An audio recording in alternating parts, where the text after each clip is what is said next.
All right. Y'all want to just fire away or what? Sure. You got statements? No.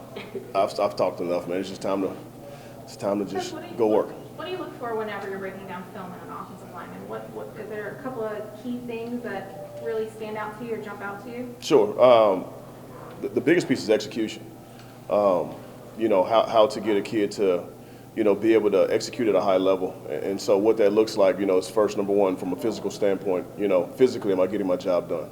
The second piece is the mental piece. Does the kid understand the intent, of a play? Is he, putting himself or his body rather in position to, maintain leverage or, move a defender, so that we can, run the football or protect the quarterback and those things. You know what I mean? So, explosive movements. I mean, there's so many different aspects. I could go on for days about it. You know what I mean in terms of what you look for. The biggest things I think that apply to a successful offensive line play, is toughness, it's grit, it's guys that truly love the position. It's a selfless position. It's something that you have to be willing to give more of yourself. You have to be able to pour into a unit.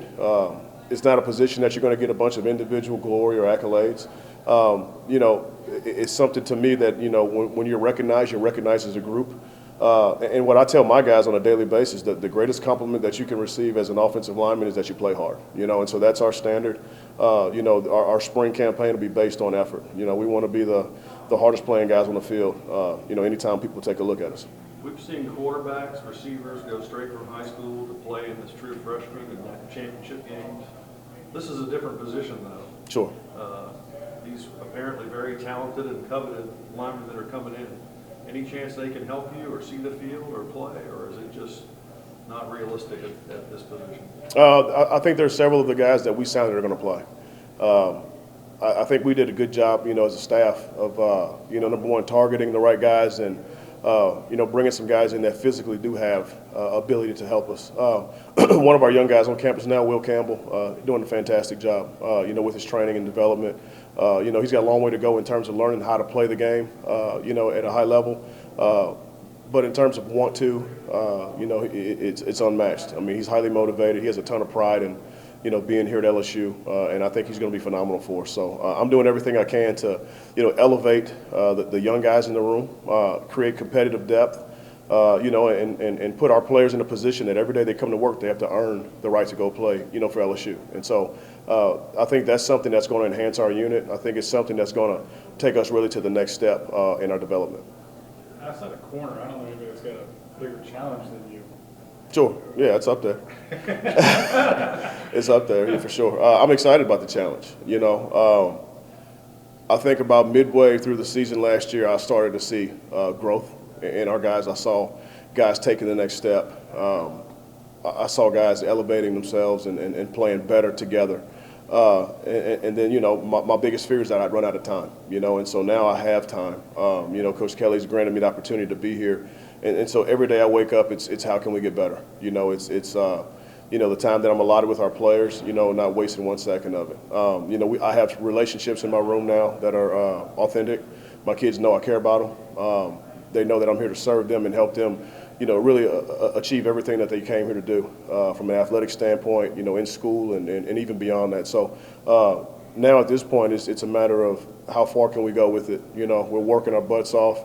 Our kids, I think, understand, expectation level here. I think they've been, challenged and called out, and they get it. And we don't run from that challenge. We're going to accept it and go fight. You're the lone holdover. A lot of what I think seems the staff is doing right now is developing that foundation, right? That culture change, whatever you want to call it, right? But it's just from your perspective, what are you seeing that is encouraging you about the direction that the whole program is moving? I think it starts with our players. I mean, they have been unbelievably resilient. They've never once complained. In fact, I think they've embraced, just a new challenge. Turning the page, a new set of coaches, new expectations, new processes, different ways of doing things. And really, it's not something that's uncommon in football. Especially from the higher up you move. Change is inevitable. It's part of the game. And so I've been encouraged by our players, their attitudes, the way they're working. everything that Coach Kelly is putting in place for our guys are things that are going to benefit them, not only in football, but really even beyond. And I'm excited about the things that Coach Kelly emphasizes for our players. Number one, academics, is huge. The emphasis that he's placing on, our guys, being high achievers in the classroom.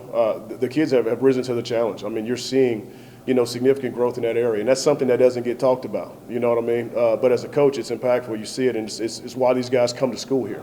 The second piece is you see gains in the weight room. You're seeing these kids' bodies change. They're getting bigger. They're getting faster. Some guys are leaning out. And so it's exciting. The kids have given me so much encouragement for really how far this thing can go. 2 more questions.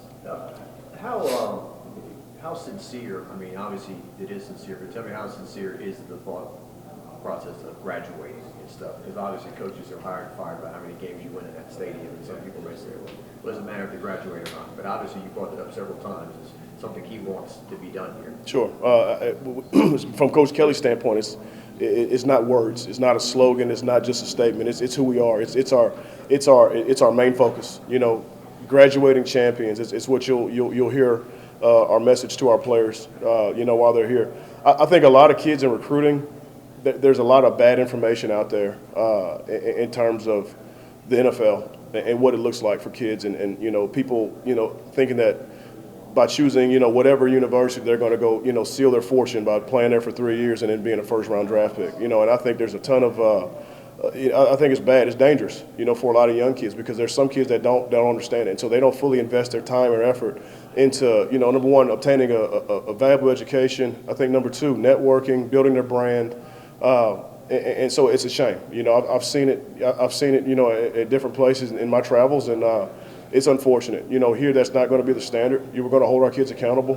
The expectation is that they graduate, is that they not only graduate but have a future beyond college and beyond football. Whenever their time is up playing football, they need to be able to step into a career of their choice where they can go out and continue to be passionate. So I'm fully supportive of how we're doing it here with Coach Kelly. I think that, that should be a huge selling point for why people come to LSU.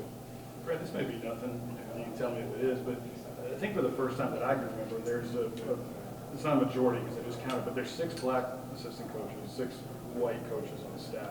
And I think, none of them are coordinators yet, but obviously you had your opportunities as a head coach. Is that important? Do you feel like that things are getting better in that area? Yeah, I do. I think that's kind of a broad. I mean, I think there's so many layers to that question. Do I feel like things from college football standpoint are getting better? Yes. More specific. Here at LSU, yeah. I don't think that's ever once been talked about. I think the things that Coach Kelly looked for, with assistant coaches was he wanted to hire good men. I think he wanted to hire people who were mentors, who were fully invested in their players. And so to me, I never really looked at it from that standpoint. I think no, and I mean it's a good question. You know what I mean? It's something I hadn't thought about. In building relationships, I didn't know. Hardly any of the coaches that came in, and so, getting to know Coach Denbrock, Coach Sloan, Cortez. I mean, the relationships we're building, they transcend race. They transcend our background. They transcend any of those things. Right now, we're all committed to a cause. Every one of us is driven to be the best at what we do. And so I think to me, that's our players, feed off of that. I think that, we can be the example for, how you go out and change those things, outside of the stadium. You know what I'm saying? And so, I hadn't thought of it that way. My experience here at LSU has been extremely positive. Let me say that. Being from here, I think that, just growing up in South Louisiana in general, you hear this. We've all heard the stories. We know kind of what's out there. I think that we've been incredibly progressive. I think LSU's been incredibly intentional about making waves and being, outspoken about, racial equity. And I'm proud to be a part of that. I'm glad that the opportunity they gave me. I hope in some form or fashion I could, carry the torch and maybe continue to advance that. You bet. Thank you. All good? Thank y'all.